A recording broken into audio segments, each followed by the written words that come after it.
How do I design a mini house for myself? First condition: the construction area of the house must not be larger than 20 square meters. Second condition: the maximum permitted height of the building is 5 meter. Third condition: the roof can extend beyond the wall by a maximum of 1 meter but must not rest on the ground. The first step is to make a floor plan, based on which I can determine the partitions, furniture placement, and finally the locations of the windows. Because the maximum allowed building footprint is 20 square meters, I chose external dimensions of 4 by 5 meters for the house. Since the house is quite small, I'm going with a wall thickness of around 0.2 meters. The shower base will be 0.8 by 1.2 meters, which sets the width of the bathroom. Next to it, I'm planning a sink with a washing machine underneath, although it's not shown in the drawing. I'm also leaving enough space on both sides of the toilet. The main elements of the kitchenette are a sink, stove, and oven, and a dishwasher, which I place next to the refrigerator. I chose a mini elevator instead of stairs. Every centimeter counts, and it's more suitable for older people too. I'm planning to use a sofa that can be converted into a bed. In front of the sofa, there will be a lightweight oval wooden coffee table. On the opposite wall, there will be a large wardrobe with a sliding door, with the TV mounted on the door itself. There's still enough space in the center of the room for a dining table. Now that the furniture is laid out, I can start placing the windows. In a small house like this, every detail needs to be carefully thought through. Now that the ground floor is complete, we can start planning the upper floor. The walls will have the same thickness of 0.2 meters. It's important that the elevator's position lines up with the one on the ground floor. As soon as you step out of the elevator, there will be a big storage wall, a floor-to-ceiling cabinet with sliding doors. I am building a partition on the other side of the elevator to separate the bedroom. There is a sliding door inside the partition. Now we can start placing some of the windows.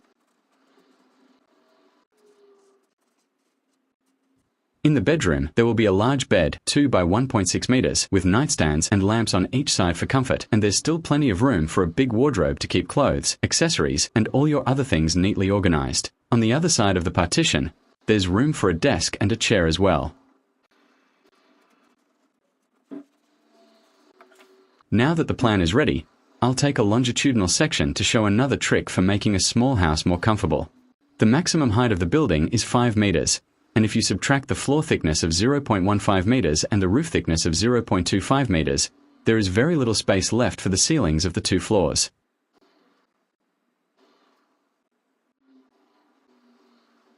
The trick is to build the living room ceiling higher at 2.5 meters, while keeping the ceiling over the kitchen and bathroom lower at 2.1 meters. High ceilings aren't necessary in the bedroom or other rooms, but in the living room and elevator hall, a taller ceiling is essential.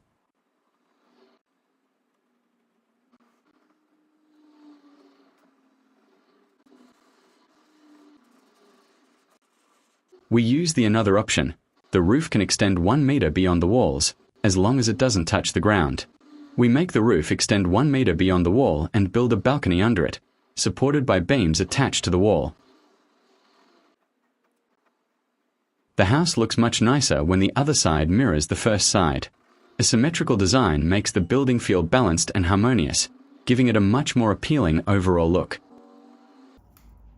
To draw the house in perspective, I start with a horizon line. A vertical line perpendicular to it marks the corner of the house, and I roughly mark the building height on it. The ends of the horizon line are the 2 vanishing points, one on the left and one on the right.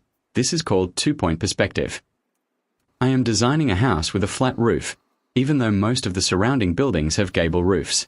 In a small house with a gable roof, I would lose a lot of usable space, and I am not allowed to build higher. A house with a flat roof would not fit very well in this environment, so I came up with a solution.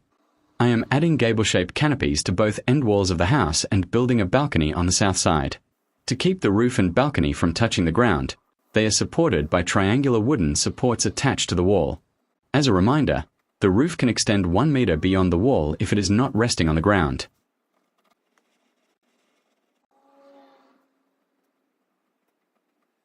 The wooden supports under the balcony and the roof need to be very strong, so they'll be made with mortise and tenon joints and fixed to the wall with large bolts.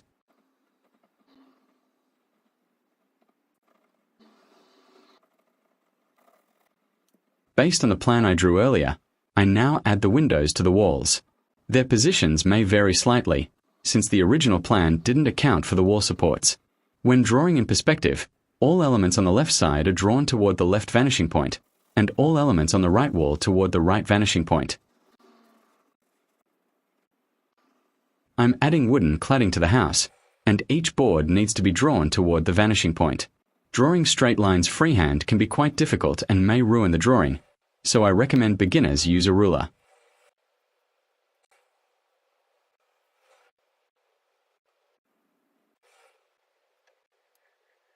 I also start drawing the terrace using 2 vanishing points so it looks as natural as possible, and I'll connect an additional outbuilding to the terrace. This could be a sauna, a shed, a storage space, or even a small guest cabin.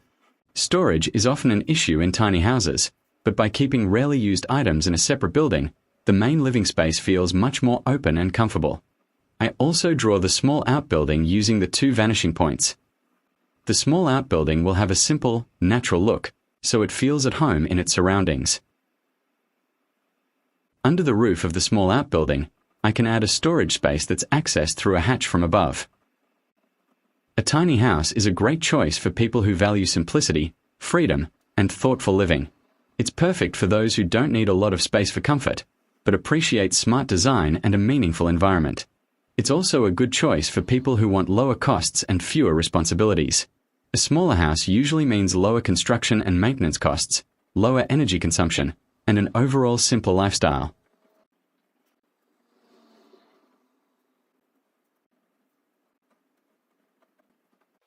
When drawing the terrace boards, they need to be aligned toward the left vanishing point, which is quite difficult to do freehand, since the lines have to stay straight and gradually get narrower. Using a ruler makes this much easier. I add grass along the terrace to make the scene feel more natural, and shadows from sunlight to make it more realistic. When shading, it's important to consider the direction of the sun. I continue to develop the drawing by adding trees, bushes, and the surrounding environment.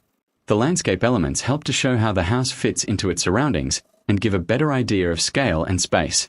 When drawing the trees and greenery, I still follow perspective and lighting to keep everything in line with the building. Shadows and light play an important role in making the scene feel realistic. By adding the environment, the drawing becomes more than just a house, it becomes a place.